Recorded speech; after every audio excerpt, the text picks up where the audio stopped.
Welcome to the How to Be Awesome at Your Job podcast, the show where brilliant professionals share how to sharpen the universal skills required to flourish at work. Enjoy more career fun, wins, meaning, and money with your host, Pete Makaitis. Hello, and thanks for joining us here for episode 626 with Steve Dalton. Oh boy, if you are in the job hunt or have a friend who is, please share this with him or her. This is so good. I think Steve may very well be quite possibly the most systematic, detailed, step-by-step, this is how you do this type of guest that we've ever had. And this is specifically make interviews appear for you. So it's really rich stuff. I recommend you listen, you share it with someone who's considering making a job switch, or you just tuck this away in your personal note system for when the time comes. It is gold. So you'll learn 1, how to generate 40 target employers in 40 minutes. 2, 3 effective ways to reach out to potential advocates. And 3, the 6 crucial elements of the 75-word networking emails. So if you want to check out the show notes or the transcript or the links to items we referenced, drop on by awesomeatyourjob.com/EP626. Other cool resources we have on awesomeatyourjob.com include the Gold Nugget email summaries. Most of these you can read in about 2 or 3 minutes. The one we wrote for Steve Dalton, because it's so jam-packed, is a bit longer, but it's a great written visual reference that you may very well want to review. So that's called the Gold Nuggets at awesomeatyourjob.com. Has a summary write-ups of each interview, and you can access the whole vault of all 626 guests if you drop on by there. Anyway, here's Steve's story. Steve Dalton is a senior career consultant and program director for Duke University's full-time MBA program. He holds his own MBA from the same institution and a chemical engineering degree from Case Western Reserve. Steve is also the founder of Contact to Colleague, a corporate training firm that helps organizations increase retention, drive sales, and develop internal expertise by teaching their employees to proactively and systematically build better professional relationships. Big thanks to Steve for sharing his wisdom with us, and big thanks to our sponsors. Check them out. One sponsor to check out is Harvard Business Review. This brilliant magazine, published at hbr.org, is the leading destination for smart management thinking. Fun fact, HBR has been mentioned in 108 episodes of the show. That's because HBR has great stuff that comes up often. They've got explainer videos, podcasts, real-world case studies, and much more. I think of HBR each night that I put on my special orange glasses. Their article, Will Blue Light Glasses Improve Your Sleep?, revealed that those who wore them reported better sleep and a 7% improvement in work performance as compared to those who wore the sham glasses. So I cite HBR anytime anyone tells me that I look silly wearing them. Now, much of HBR's content is available for free when you sign up at their site. Subscriptions that get you unlimited content cost $10 a month. If you visit hbr.org/subscriptions and enter the promo code AWESOME, you can save 10% off of that subscription. Again, to save 10% off of your HBR subscription, go to www.hbr.org/subscriptions and enter the promo code AWESOME. And big thanks to our sponsor, Acorns. Acorns makes it easy to start automatically saving and investing for your future. You don't need a lot of money or expertise to invest with Acorns. In fact, you can get started with just your spare change. Acorns recommends an expert-built portfolio that fits you and your money goals, then automatically invests your money for you. NerdWallet.com, whom I love on these sorts of matters, gives Acorns a whopping 4.7 stars and says, quote, if you want to make the most of your spare change, there's no better place to do that than Acorns. Head to acorns.com/awesome or download the Acorns app to start saving and investing for your future today. And we got a legal disclaimer here. It may not be representative of all clients. Tier 1 compensation provided. Compensation provides an incentive to positively promote Acorns. View important disclosures at acorns.com/awesome. Investing involves risk, including the loss of principal. Please consider your objectives, risk tolerance, and Acorns' fees before investing. Acorns Advisors LLC, Acorns, is an SEC-registered investment advisor. Brokerage services are provided to clients of Acorns by Acorns Securities LLC, member FINRA/SIPC. For more information, visit acorns.com. Now, here's Steve. Steve, thanks for joining us here on the How to Be Awesome at Your Job podcast. It's my pleasure to be here. Well, I'm excited to dig into your wisdom. But first, I want to hear, you consumed 0 carbs for a 6-year period of time. Why and how and what happened here? Desperate times, desperate measures. This was right around when I'd finished writing the 2-hour job search. I pulled my hamstring. I'm an avid soccer player. And was still eating like I was playing soccer all the time and packed on some pounds pretty quickly. So drastic measures had to be put in place. I had just finished reading The 4-Hour Body by Tim Ferriss, who walks through kind of his kind of slow carb plan, and took off a bunch of weight right away. But I loved how binary his diet was. There was stuff you could eat and stuff you could not eat. And the stuff you could eat in any quantity. So it was very simple. There was no food anxiety. And then you had a cheat day every week waiting for you on Saturdays, which was the most glorious day ever, every week. Christmas every week, basically. Mm-hmm. Okay. Well, and so then with zero carbs, I mean, don't you just feel miserable? Initially, yes. But then you get used to not having the sugar rushes and crashes.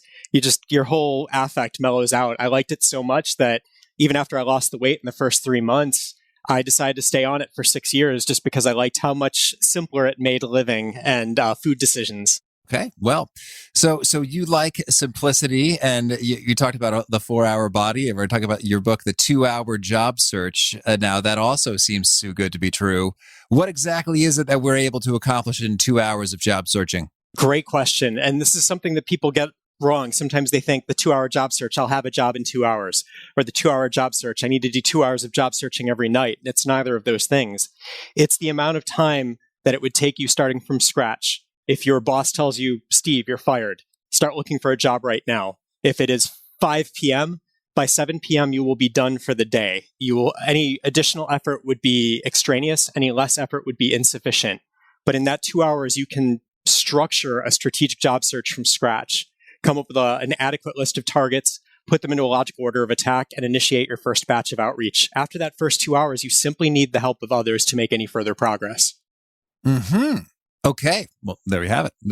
So let's dig into all of that. So we are figuring out what we're after, the targets. We're doing the outreach, and then after that, we have to start talking to other humans to get some insights, some input, and to see where the path unfolds. Huh? Yes, nothing is arbitrary, period. But after that first 2 hours, the amount of work you do in a given day is truly driven by your response rate back from the people that you reach out to.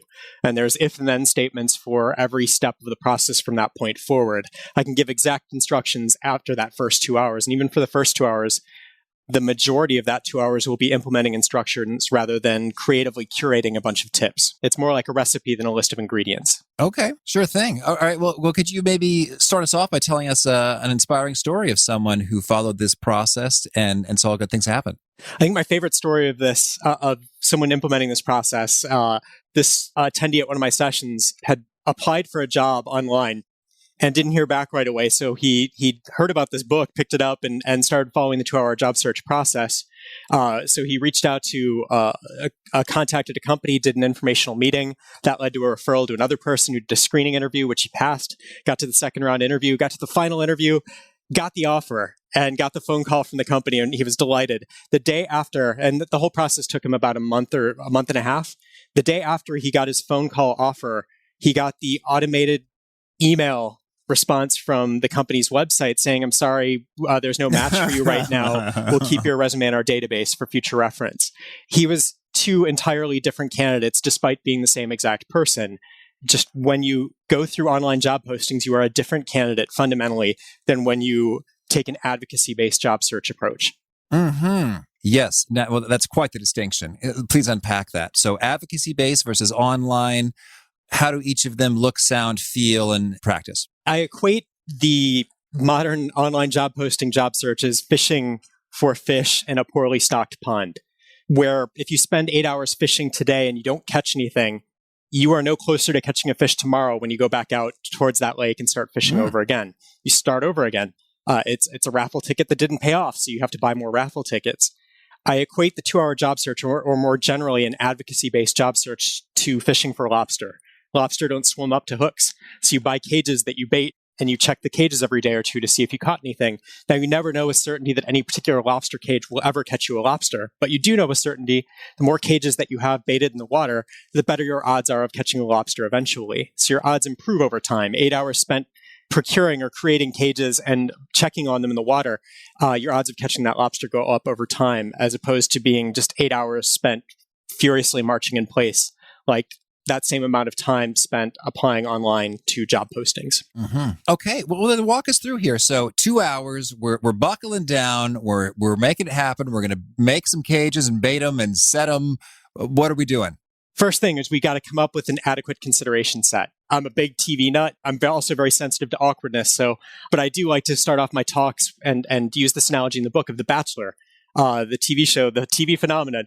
It's much better to be the Bachelor on The Bachelor than one of 25 contestants vying for The Bachelor. Oh, absolutely. Like The Bachelor got on a show called The Bachelor. Hats off to you, sir. That's well played. I don't understand why a woman would go on that show or why a guy would go on The Bachelorette, though, because supply is restricted, demand is stimulated, there's an opportunity cost, you got to give up several months of normal dating. There's so much bad about that. So step one is taking yourself out of that one of 25 contestants over and over and over mindset. And the way that you do that is you come up with an adequate consideration set. We brainstorm many employers. When people don't have a systematic way to brainstorm target employers, they tend to just come up with the first few that come to mind. And that becomes the entirety of their list. But that doesn't take away what I call artificial desperation. Artificial desperation is where you have an artificially small consideration set where you need every conversation or every employer to work out because you don't have enough backups to give you that confidence, the laissez-faire attitude that The Bachelor can take into being on the show called The Bachelor. Hey, if this date doesn't work out, it's all good. There's 24 more. Exactly right.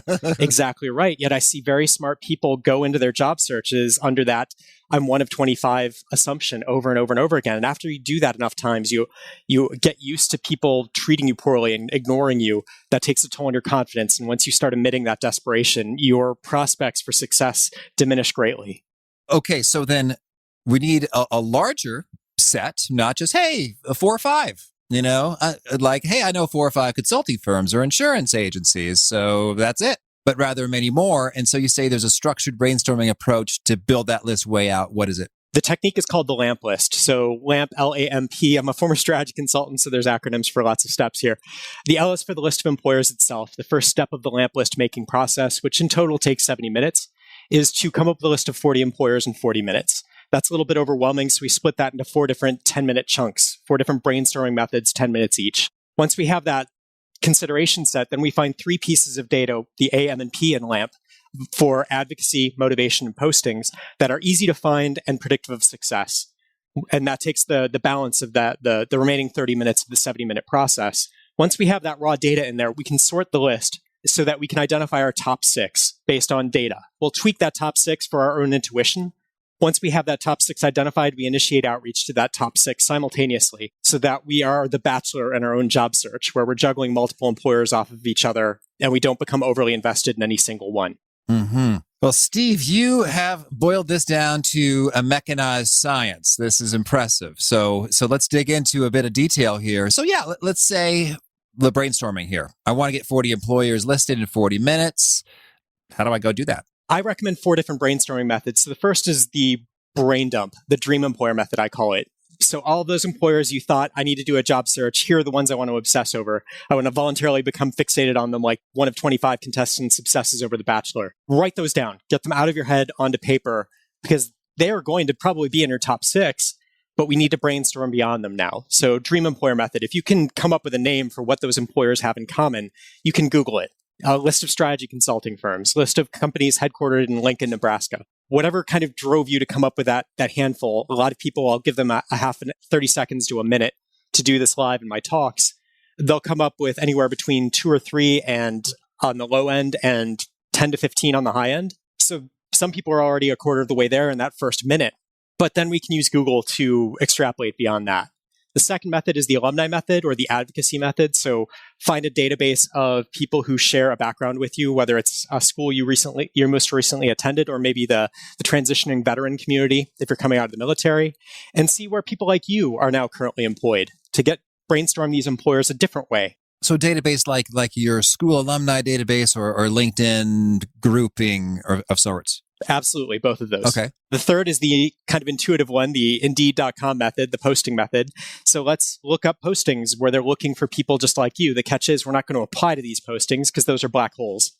We're going to use those to identify employers that are expecting to hear from you, like people like you right now. It's just a different way to brainstorm employers that you may not have come up with using the other 2 methods. And the fourth and final one is the trend method. So read for fun for 10 minutes. Whatever kind of professional adjacent reading that you do that. But anytime you come across an organization doing interesting work, recognize that that's a potential employer and you found it doing something you do organically. Learning for free in your spare time, I want to find a way to get you paid for that. So those are the 4 different methods to come up with 40 employers or more in 40 minutes. Okay. And I guess what's interesting is as you dig in, I could see them multiplying a few ways. Like sometimes I like to play with NAICS codes, the North American Industry Classification System. If you have access to a database like, well, back in the day, it was OneSource Business Browser, but I think maybe Hoover's is where it's at these days, perhaps.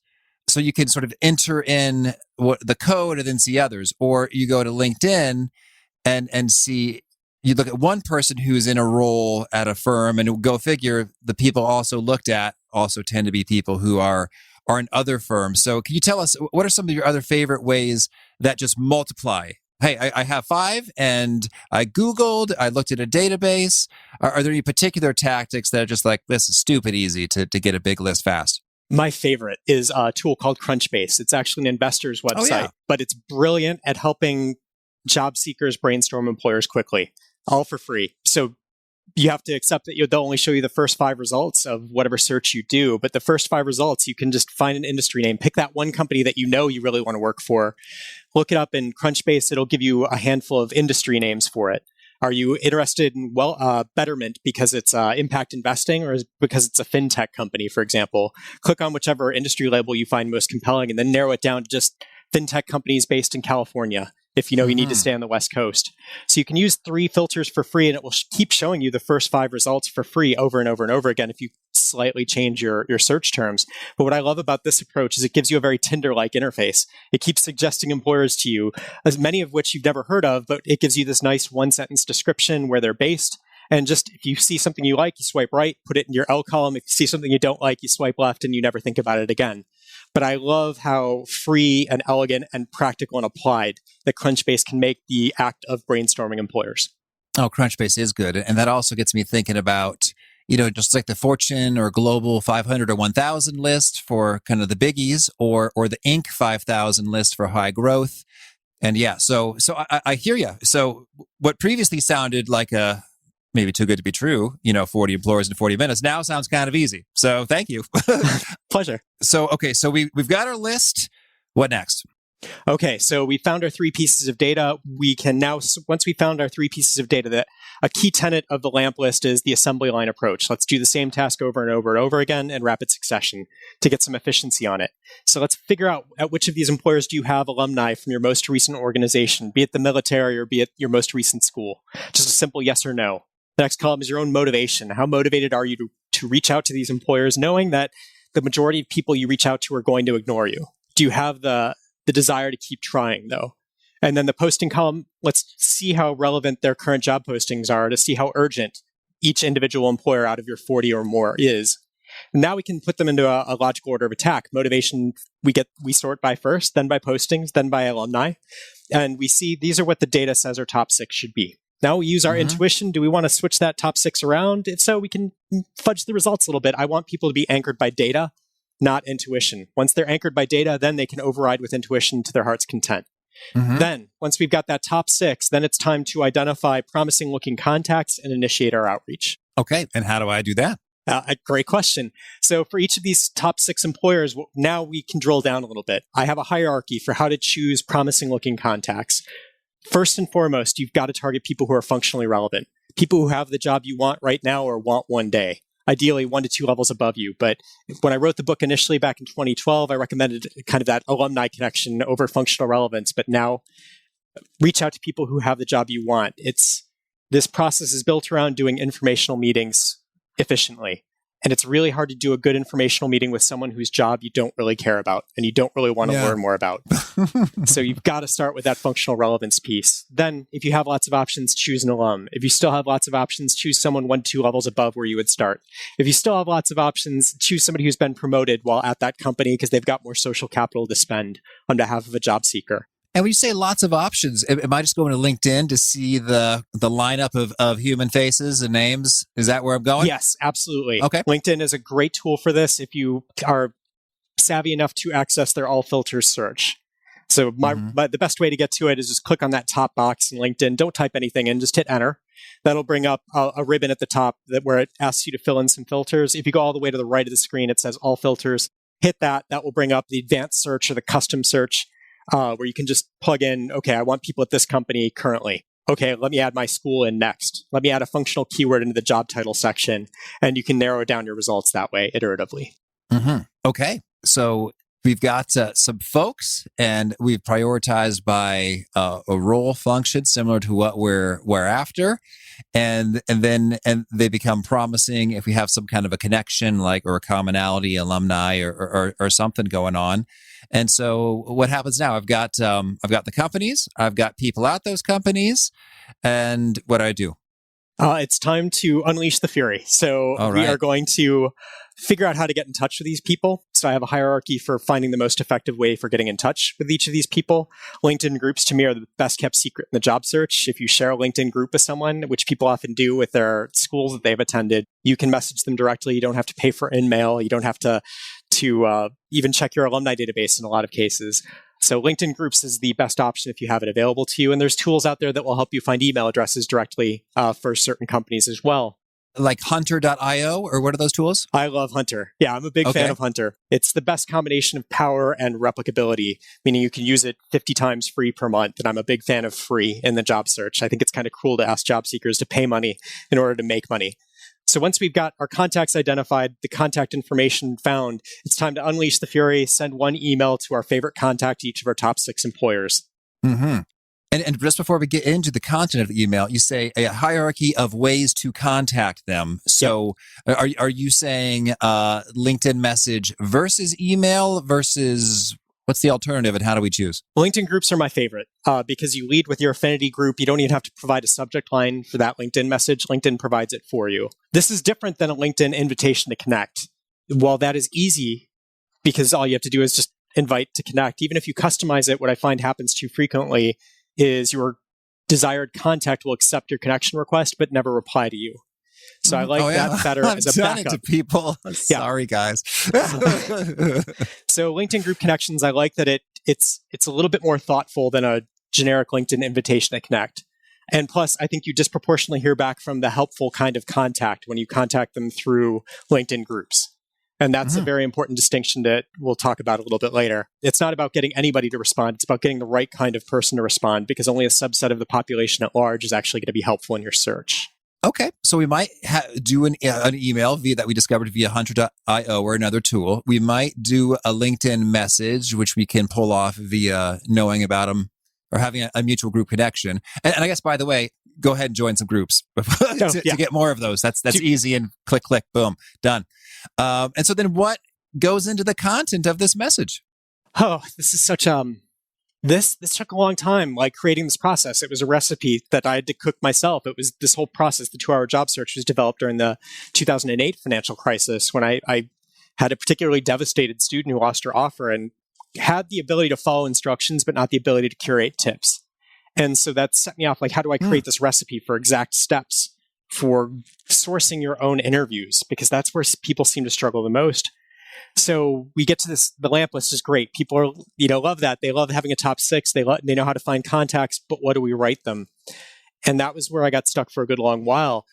The aha moment I had was when I read Dan Ariely's Predictably Irrational. He's my colleague at Fuqua, wrote a wonderful book. He's a behavioral economist. Read all of his books. They're great. But he had a particular study where he found that you were just as likely to get a stranger's help helping you move a couch when you offer them nothing as when you offer them $50. But if you offer them $5, you're far less likely to get their help. So he found that, he calls this switching from social norms to market norms. When you offer nothing, you have this ambient success rate. When you offer any sort of compensation, immediately your success rate drops off until you offer like a market rate for that work. It's not about altruism plus $5. It stops being about altruism altogether. So what clicked for me is that my whole life I've been told to sell myself. But in reality, the people who help you get jobs, especially in down markets like the 2008 financial crisis and the one we're experiencing right now, are never really going to get anything out of it. They're not going to get paid $50 for it. So it's better just to stick to asking for favors. And that's a very different email than what people are traditionally told to write when job searching. So instead of selling yourself, ask for favors. It's a much simpler email to write. And once you kind of coalesce around that concept, you can really optimize this email to get in touch with the right segment of the market in terms of people who are going to help you find jobs. Yeah, and I think it's more appealing as a recipient in terms of like, oh, you think you're really something special. Okay. Hey, stranger, let me tell you about why I'm so awesome. Like, that's really weird. Nobody does that. Why is that okay in the job search? Okay, so that's the positioning is like we're asking for a favor as opposed to saying, here's how amazing I am. And so you say there is a 6-point email. Exactly. Lay it on us. What are we dealing with here? The 6-point email. So first, there are 6 points that make it what it is. I'm terrible at naming things, as I mentioned. But each of these points is designed to remove a reason why a helpful contact, a particular type of contact that I call a booster, the one who is predisposed to respond to requests for favors from job seekers.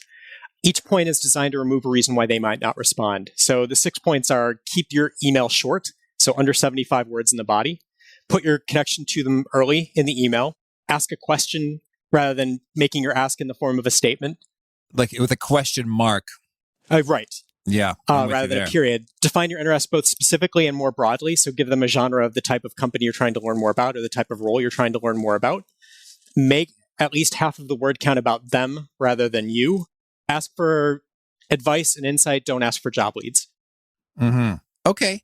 And so we didn't say make half of it. Okay. So 75 words or less. We got to cover how we know them. And then half is about them. So give us an example. So, sure. I mean, every word's really counting here. Let's hear it. So I might reach out to a product manager at Waymo. So my subject line would be something like your product management experience at Waymo. What I like about this is it's them focused rather than me job seeker focused. Mm-hmm. And they also don't know if it's a job seeker email or is it from an executive recruiter looking to... I was going to say, it sounds like it could be from a headhunter. It could go both ways. So it increases our open rate. I'm a fellow Duke MBA. I was wondering do you have some time to tell me about your product management experience at Waymo? Your insights would be greatly appreciated because I'm trying to learn more about product management in the autonomous vehicle space. That's it. Mm-hmm. Okay, so we're not asking for a time, a conversation, a 15-minute. We're just like, you say, do you have some time? Yep. Keep it open-ended. Most people will offer you a half an hour, but it's really up to their discretion how much time they want to give to you. Okay. Yeah, well, what's kind of comfortable, what I kind of like about that is sometimes I really do have like 10 minutes. Like, it's like, hey, you know what? Between this thing and that thing, a 10-minute call would actually probably be perfect. And maybe I could go for a little walk on my treadmill or outside. That would and I could feel good about myself because I'm being helpful. And I'm getting some mix and some variety in my day. So yeah, versus if you pitch a specific time or amount of time, then it's more binary. It's like I'm saying, no, I cannot do what you've asked for. And I feel like a cheap, stingy jerk face. If I say, I can give you 8 minutes at 1:42, it's like, what do you ask for 30? But you'd rather have those 8 minutes than 0 minutes if I've got them for you. Correct. I think it's even more practical than that. I think there are 3 segments of contact that people will encounter in their job search. There are boosters, who are our target audience. But there's also a kind of person who never responds under any circumstance. I call them curmudgeons. They're awful people. No. They hate babies. Or they're delightful people who just don't want to help you job search or can't right now. They're not the worst segment. The worst segment is a group I call obligates. Obligates want to appear to be helpful, but they don't actually want to be helpful. So they make up reasons why they can't. They'll respond slowly. And sometimes they won't respond at all. They'll make you follow up. Or they'll set up a meeting with you, but then cancel at the last minute. They're dangerous because they give you a negative return on effort, whereas curmudgeons give you a 0 return on effort. They ignore you. They don't lead you on. I call them obligates because they are motivated by a sense of obligation. They've gotten help in the past. They want to do just enough to save face and simulate paying it forward without incurring the inconvenience of doing so. But boosters are really our target audience, and I would put them at about 10 to 20% of the population. So if you were to, and remember I said we were going to reach out to 6 people at once, or one person at each of 6 companies once. If we do that, do we offer them each different times? Because that's a lot of calendar surgery we've got to do. Or do we offer them all the same time? And then occasionally we'll get double booked and we have to flake on somebody. Yeah. So with a 10 to 20% response rate to this 6-point email, I want to see who's a booster, who's going to engage with me. And I define boosters as being people who respond to 6-point emails within 3 business days. I think any longer, they know they're probably not being that helpful. 3 business days is kind of that sweet spot. Once they respond within 3 business days, then we'll offer them a bunch of time, but we know they're probably boosters, so they're worth that calendar surgery. Before that point, though, we're doing a lot of intense calendar work for people who are most likely going to ignore us or lead us on. Yeah. Okay. Understood. And then how do we go about tracking and or following up, and or is it okay to reach out to, I don't know, 50 project managers at Microsoft? Or how do we think about these games of the numbers and the tracking and the follow-up? That's the $1,000,000 question. When are you done with these firms? I recommend going until you find one true booster, a booster who you say, if you were me, is there anything else you'd be doing to maximize my chance of getting an interview with your company? If they say no, you're good. You're probably good. If they say, just keep talking to people, I don't know, maybe that means they're probably an obligate who just didn't find a nice way out of this relationship with you. So we need to start back over to find a true booster. But once you have a true booster who can act as your eyes and ears, your triage agent within that employer to help plug you into the right spots to get interviews, we're done. If they say we can move on, then okay, number 1 on our list is checked off. Let's move down to number 7 from our original lamp list, because we have time for a new company to promote into our top 6. And we just kind of go into a management mode for the companies that we've already successfully found boosters at. Okay. And so then when let's say we send a note to a booster, you say 3 business days is about what you expect. If we get no response, do we follow up or not so much? Yes. So I recommend a process called the 3B7 routine for your actual outreach within a company. So basically, it's called temporal construal theory.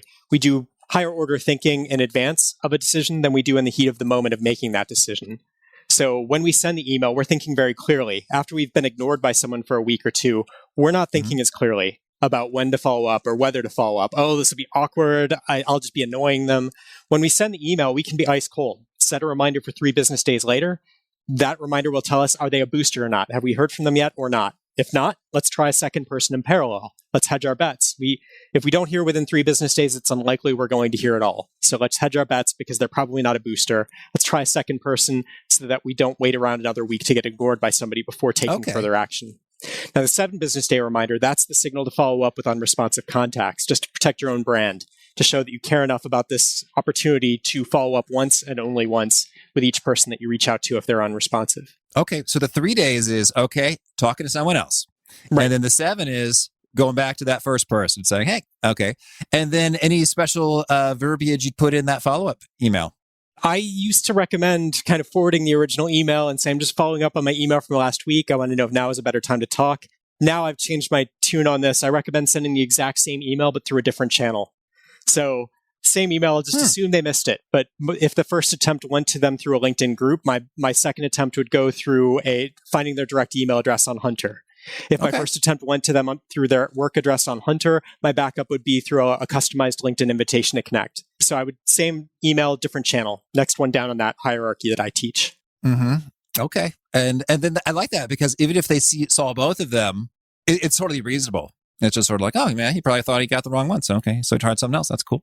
Chance for them to save face. Certainly. Okay. And so then let's say they say, yes, Steve, happy to chat next Thursday at 10 a.m. You say, cool, thanks so much. What are some of the critical things you want to cover in that conversation? Again, I'm very anti-sales. Most people it's just an outdated way of thinking of this kind of constant sell yourself mode. What we need to do is take this stranger on a journey. Our goal for this conversation is to turn this complete stranger to an ally over the course of a half an hour conversation. So the journey that I recommend, first, we need to establish likability. So that's where small talk will always kick these things off. Small talk, doing effective small talk is more about listening well than speaking well. So interested is interesting is just a wonderful phrase. The easiest way to get someone to be interested in you is to take a genuine interest in them. So I have a 3-question algorithm that I recommend for people doing informationals for small talk to get off to the right start, because I'm not like a naturally charming person. Oh, come on, Steve. But small talk at the beginning of informationals is largely pretty predictable. So you can manage it kind of very methodically. So once we've established some likability with good small talk, letting them talk about themselves, like demonstrating that we're listening to what they're saying, then we need to prime creativity. So they're kind of liking us. We're listening to them. if we ask them for advice right away, they're going to give it, they're not really primed to think creatively yet. They're going to give us pretty obvious stuff. So we want to prime creativity first by asking them why they're so good at their job, portray them as an expert in their field. This gets us into what I call the Tiara framework. So that kind of automates this journey. So Tiara, the first half of Tiara is trends and insights, T and I. These are questions like, what trends are most impacting your industry right now? How has business changed most since you started? Insights are a little more personal instead of macro in scope. So what surprises you most about this job? Nobody wants to give you a bad answer to why are you so good at your job? So this is going to prime them to think creatively. I'm actually average, mediocre, Steve. Exactly. Nobody wants to do that. They're actually going to engage. They're going to think like, yeah, that's a great question. Why am I so awesome at my job? To be on brand here. But then once we prime them to think creatively, then we can move them toward training them more as a mentor with advice questions is the first A in Tiara. So if you were me, what would you be doing right now to best prepare for a career in this field? Make them the hero in your story. That's what brings us to the pivot question of the Tiara framework. R is for resources. What resources do you recommend I look into next?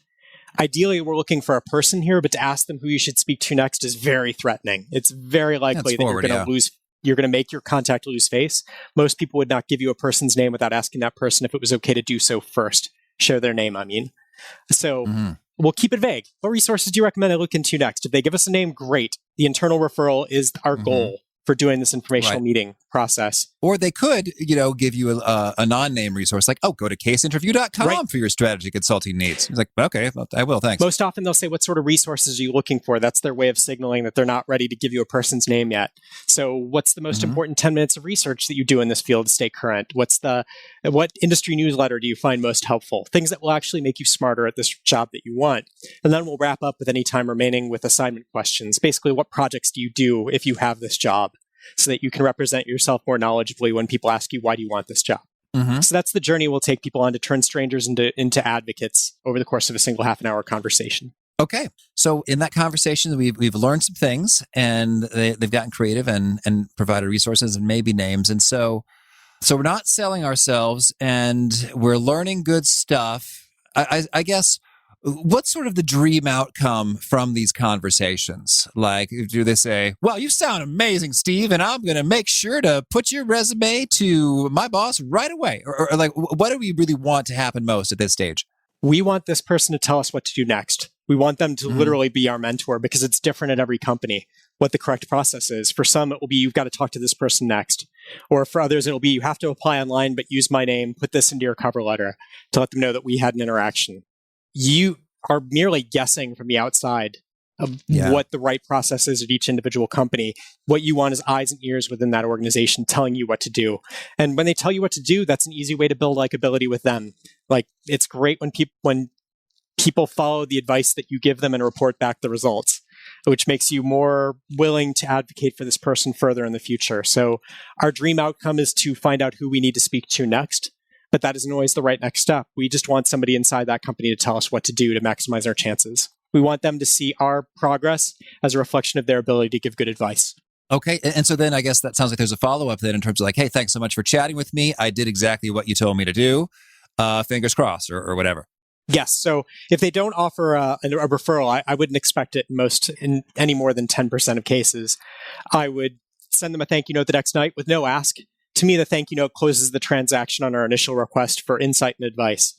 But then I'd set myself a reminder for a week later. And when that reminder pops up, well, I would want to make sure I close my informationals by saying, wow, you've given me a lot to think about. I'm going to take the weekend to reflect. Is it okay if I reach back out to you with any further questions? They'll say yes. You send your thank you note that night or the next day.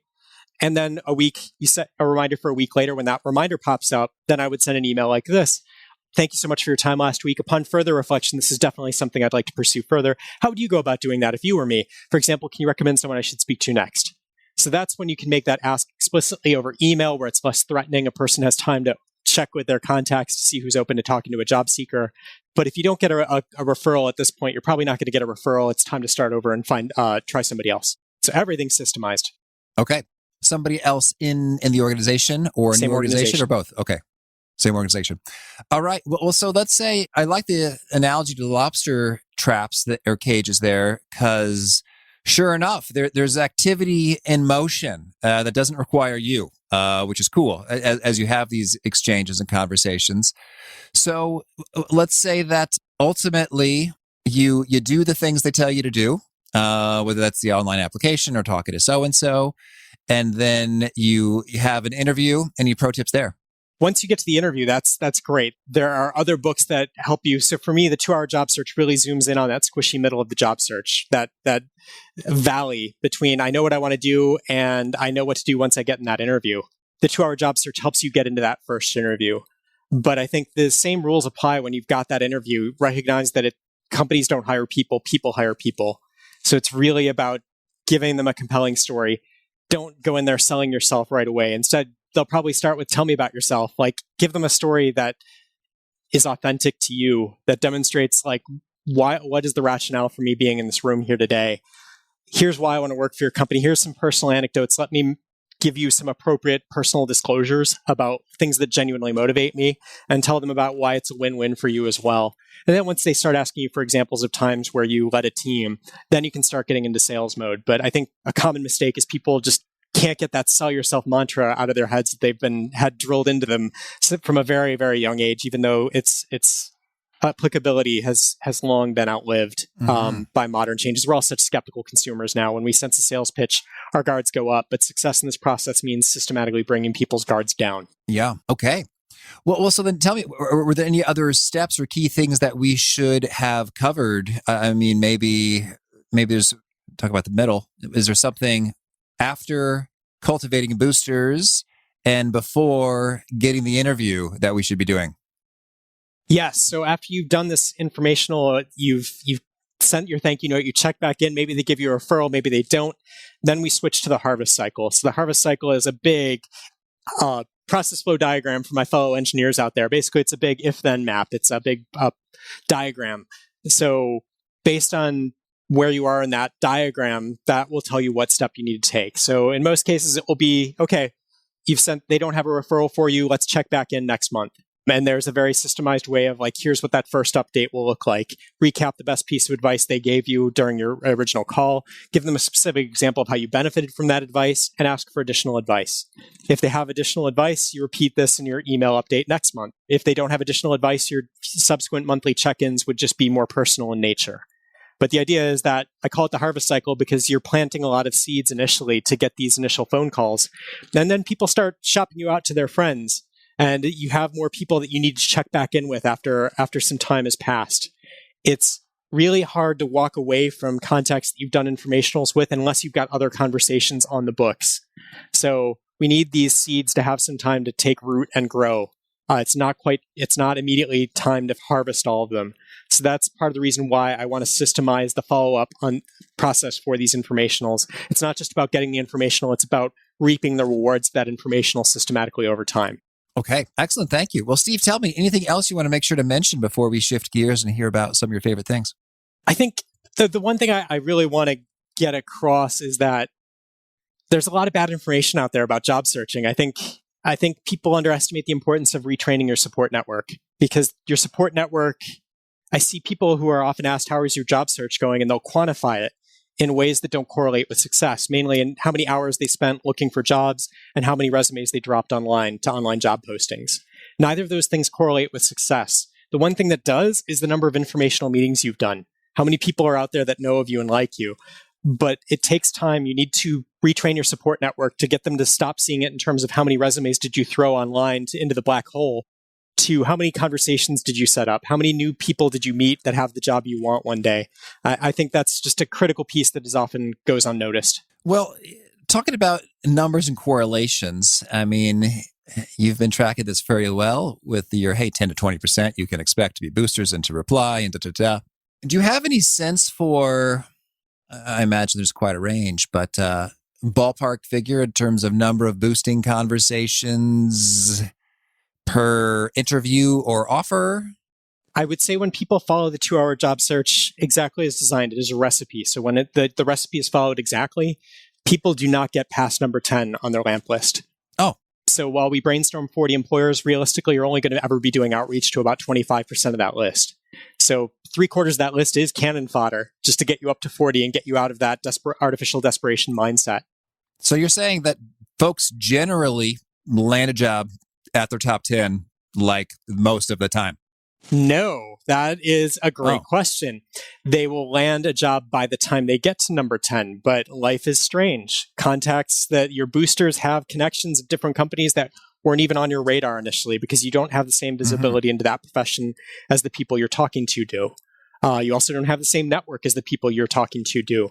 So while I say you'll be done by the time you hit number 10, it won't always be with one of those 10 organizations. It could be with an organization that one of the people you spoke to at one of those top 10 referred you to that you otherwise hadn't heard of before. Maybe they had a friend at a different company who was looking to fill a role. Maybe they heard of a startup that you hadn't heard of yet that was doing similar work. But the idea is by the time you get to number 10, you've got at least 10 boosters out there looking on your behalf in your job search, giving you suggestions, pointing you to new people to speak to, new companies to have on your radar. There's just enough eyes and ears out there that something tends to happen and come through for you by the time you get to number 10. And so, if it's by the time we get to the 10th company, do you also have a sense for by the time we have X number of contacts or boosting conversations? I wish it were that simple. No, because there will be obligates who agree to do informational meetings with you. That's part of the challenge here. Not everybody who agrees to speak with you is a booster automatically, and that's a common error I'll see people make when they're doing the 2-hour job search.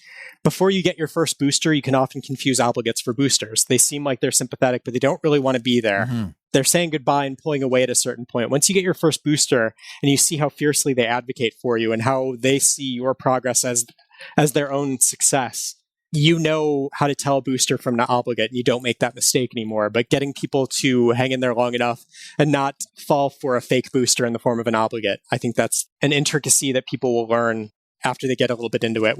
I find once people do 3 Tiara framework informationals using the 2-hour job search, they get the rhythms of the whole informational meeting process. They become comfortably bored by it. It's fun to talk to smart people and learn from them. Mm-hmm. But there's no real set number of how many informationals it'll take at a particular company to find your booster. Sometimes people get lucky and find it in the first one. Sometimes they find people I call super boosters who will help you not just at their company, but at multiple other companies. But other times it'll take you 5 or 6 conversations before you find that person that's really willing to stick their neck out for you. Okay. And I guess what's interesting is this is the most structured, methodical, get a job program I've ever encountered. So well done. Thank you. And it strikes me as massively efficient. You told a success story for about a month and a half is what one person saw. And it sounds like, will you tell me what's the time range that you're encountering?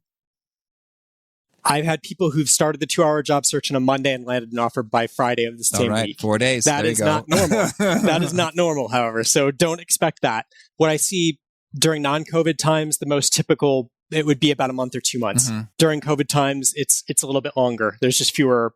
And as you get more experienced in your career, this process is the same exact one I would recommend to someone with 30 years of experience as someone with 0 years of experience. But if you have 30 years of experience and you're looking for that C-suite job, there aren't that many of those out there. It's going to be a longer search. So during COVID, I would expect it to be more in the 2 to 3 to 4 month range even. But during better economies, it's usually over by 1 to 2 months. Okay, thank you. And so I suppose this could be a fun critique. Your system seems potentially so efficient. I wonder if there's a higher risk of folks landing a job that they don't love. And how do we prevent that from happening? Great question. If people don't follow the recipe, what I see people do sometimes is they'll start networking with backup companies to get practice. Okay. But that's the problem. These backup companies are so flattered to hear from a job seeker who's organized, who's like asking good questions and building relationships, that they'll fast track you and they'll give you an offer very quickly, even before you've reached out to your dream employer. And now you're forked. Like, do you have the guts to turn down this good offer without even knowing where you stand with your dream employers? So that's why when we sort the lamp list, motivation absolutely has to go first. How fired up are you to reach out to people at this company, even if the first few people ignore you? Mm-hmm. That absolutely has to be your first criteria when sorting your lamp list, which ensures that people go after their favorite companies first. I'd rather they fumble over an awkward informational with their dream employer and then rededicate themselves to doing better the next time than start with backups, because too often I see people start with backups and unfortunately achieve success too quickly.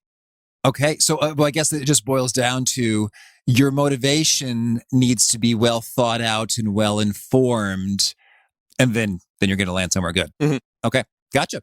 Well, now we hear about a favorite quote, something you find inspiring? I opened the 2-Hour Job Search with this wonderful quote by Aldous Huxley. Technological progress has merely provided us with more efficient means for going backwards. I think people hear technology and they think forwards. They see online job postings and they think better. And in reality, it's just made the search harder. And it's important to take a step back and realize that online job postings feel like the most efficient way to be successful, but they cause a lot of pain. Building relationships, it's not a skill that people have been trained for, but it leads to a much more nourishing and better quality experience for your job search. Okay. And now you share a favorite study or experiment or bit of research. I already told you about Dan Ariely's couch experiment. That's my all-time favorite. But Brown, Setrin, and Topa did this great study at the New York Fed a few years ago where they found that for each one person who was hired through an online job posting application, 12 were hired through internal referrals. So every time you apply online, not only are you hoping you're one of the handful out of the hundreds who apply that they choose to interview, you're also hoping it's the 1 out of 13 jobs that goes to the random online applicant instead of somebody that somebody already knows. Oh, wow. So I'm a chemical engineer by training. I'm bred for awkwardness. Wow. But when faced with those odds, you've got to own up to the fact that you can't outrun that phenomena. You can't out-apply that phenomena. You've got to get comfortable with turning strangers into advocates. It's a skill set you've never been trained for before, so don't feel embarrassed. I hope this does become standard training at the high school level, let alone the college level in the near future, but we're not there yet.